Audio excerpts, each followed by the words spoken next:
전 세계적으로도 유례 없는 높은 학구열을 가진 나라로 꼽히는 한국. 현재 대한민국의 경쟁력을 만든 것이 사실 높은 교육열 덕분이었다고 말하는 사람들도 많습니다.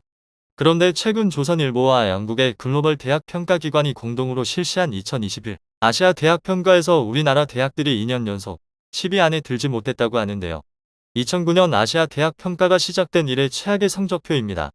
올해 아시아 대학 평가 결과에 따르면 고려대가 13위로 국내 대학 가운데 최고 순위로 나타났습니다. 한국 대학 최고 순위가 아시아 13위에 그친 것은 이번이 처음입니다. 일본 언론에서는 이와 같은 기사를 접한 후 한국 대학 아시아 1급으로 낙하라는 제목으로 한국의 경쟁력이 떨어지고 있다고 보도를 하였는데요. 7년 전만 해도 아시아 10위 안에 세계 대학을 올리며 선두를 노리던 한국이 아시아 1류 대학으로 주저앉고 있다는 우려가 나오고 있는 상황이지만 실제로는 2020년에 일본은 아시아 대학 순위에서 3위를 차지했었습니다. 마치 뱁새가 황새를 걱정하는 꼴이 아닐 수 없습니다. 기사의 내용을 살펴보면 한국에서는 매년 11월 일본의 센터 시험에 해당하는 대학 수학 능력 시험이 실시된다. 한국의 수능은 인생의 성공이 걸린 중요한 것으로 여겨진다. 하지만 한국 대학의 위상은 예전과는 다르다. 영국 QS가 아시아권 대학 랭킹을 발표한 내용에 따르면 싱가포르 대학이 2년 연속 1위를 차지하며 이 중 한국의 대학은 고려대학이 13위, 카이스트는 14위, 연세대 16위, 성균관대 17위, 서울대 18위로 이어진다. 이는 아시아 2위로 떨어진 수치이다. 이 결과를 보도한 조선일보는 조사가 시작된 2009년 이후 서울대 순위가 18위로 떨어진 것은 처음이며 한국 대학 순위가 전체적으로 하락하고 있음을 지적했다. 그러나 일본은 교토대학 17위, 도쿄기술연구소가 20위를 차지했다. 따라서 일본 언론들은 일본 대학의 쇠퇴뿐만 아니라 국제 경쟁력 향상의 필요성을 지적했다. 일본과 한국은 대학 수위를 개선하고 품질을 유지해야만 하는 비슷한 문제에 직면해 있다. 한국 젊은이들의 좌절은 팽배한 학력 지상주의에서 비롯된다. 좋은 대학을 나와 좋은 기업에 취업하는 것이 인생의 성공이라고 생각하는 나라다. 그러나 그 반면에 유명 대학을 나와도 취업하기 어렵다. 과연 좋은 학교나 취업처만이 좋은 인생인가? 라는 의문을 느끼는 젊은이가 늘고 있다고 한다. 한국의 실정을 분석한 이 기사는 일정 부분 일리가 있는 것처럼 느껴지기도 하는데요. 과연 일본이 우리나라를 걱정할 처지인가는 의문이 듭니다. 학계에서는 한국 고등교육의 경쟁력 추락이 대학을 옥죄는 정부 규제와 혁신을 외면한 대학의 현실 안주가 맞물려 총체적 위기로 현실화했다는 분석이 나오고 있습니다. 배 교수는 싱가포르, 중국, 일본 등 경쟁국 대학과의 격차는 더 벌어지고 태국, 인도네시아 등 동남아 대학에도 쫓기는 형편이듯 심각한 위기의 경고등이 켜졌다고 봐야 한다며 대학 경쟁력 추락은 몇 년 안에 국가 경쟁력 하락으로 고스란히 나타날 것이라고 전했습니다. 이 기사를 접한 일본 네티즌의 반응 살펴보겠습니다. 한국의 서울대 수준이 낮다고는 생각하지 않아.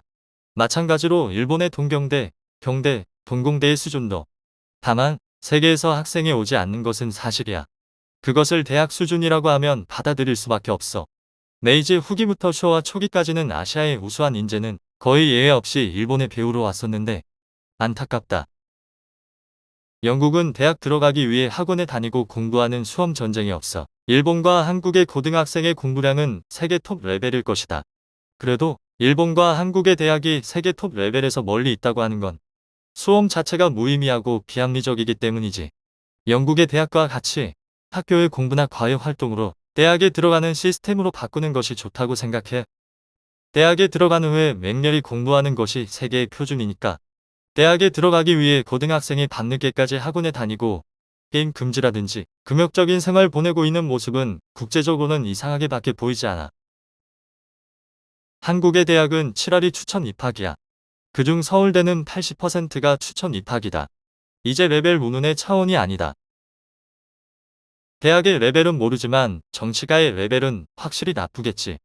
W세계의 평균적으로 보면 이만큼 근면하고 교육 수준도 낮지 않은 국민이 이만큼 빈곤한 이유는 정치가 나쁘다고 밖에 말할 수 없다. 이제 세계 기업이 일본에 저임금 목표로 공장을 세우는 것을 기대하는 것이 좋은 것일지도 모른다. 무엇을 기준으로 랭킹이라고 하는 것인가? 영국의 가치관으로 아시아를 평가하는 건 말이 안 돼. 맞아요. 노벨상을 배출하고 있는 대학으로서 일본의 대학은 아시아에서는 넘버원입니다. 일본인이 근면? 일본의 대학생만큼 공부하는 곳은 세계적으로 보기 드물어. 일본이 극면하다고 했던 시대는 이미 40년이나 50년 전이야. 언제적 시대를 말하고 있는 거야. 원래 대학의 세계 랭킹이라는 것이 의미 없음. 동경대에 점점 가치가 떨어지고 있구나. 아시아의 최고봉이었던 무렵이 그립지만 그것도 20년 전이지. 이미 동경대 브랜드는 땅에 떨어졌다. 이제 이름을 도쿄 관료 전문 학교로 바꿔야 할 지경이야. 한국은 학력 맹신 사회야. 인류라고 하는 대학을 목표로 열심히 공부하고 대기업에 취직하거나 IT 업계에서 연구해도 오늘까지 한국인 노벨상 수상자는 과거에 한 명으로 유일한 수상자의 분야는 노벨 평화상. 자연과학계에서 노벨상 수상자는 0명. 대학 수험을 위해 벼락치기하고 인류라고 불리는 대학에 가는 한국은 인류가 타당했던 것일지도 모르지. 서울대는 일본 통치시대에 일본이 만든 경성제국대학이 뿔이 아니야? 그 나라는 아무래도 그 관련성을 부정하고 싶어하는 것 같지만 며칠 전에도 산부인과라는 명칭이 일제의 잔재라고 말해 변경하자고 대통령 후보가 말했다더라. 한국 대학은 노벨상 배출도 없잖아. 기본이 안 되어 있어. 맞아. 남조선의 학문은 의미 없지. 반일 교육이 주요 교육이 때문에.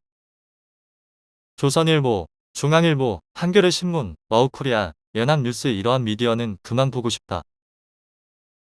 동강, 랭킹을 붙인 것은 영국의 대학 평가기관. 그 평가 결과를 조선일보가 보도하고 그 내용을 현대비즈니스가 보도하고 있을 뿐. 좋은 취직을 하는 것이 대학 입학의 목적이 되고 있는 것 같은 생각도 들고 분명히 말하면 자존심이 높은 사람들이기 때문에 대학은 명예와 좋은 취직의 과정에 지나지 않아. 대학에 들어가는 것도 거대 기업이나 정치가의 관계자라면 일단 합격. 부정입학 문제도 많잖아. 일본의 경우는 어떤 인류대졸이라도 회사에 들어가면 우선 밑바닥 사원으로 시작해 경험과 실적을 쌓아 출세하지만 한국의 경우 졸업이 굿꼬림으로 입사하면 학력을 과시하고 포지션을 얻는다. 경영관리라고 하면서 실제로는 아무것도 경험이 없기 때문에 회사의 짐이 되기도 해. 실제로 서울대에서 가르치던 교수 지인도 학생들의 창조력 부족을 한탄했어. 그런데 최근 일본도 기초연구비를 깎아대더니 지금에 이르렀지. 앞으로 일본도 노벨상 받기 어려울 것 같아. 일본인이 대학에 가는 이후에 좋은 회사에 들어가고 싶다가 없다고? 그럴 리가.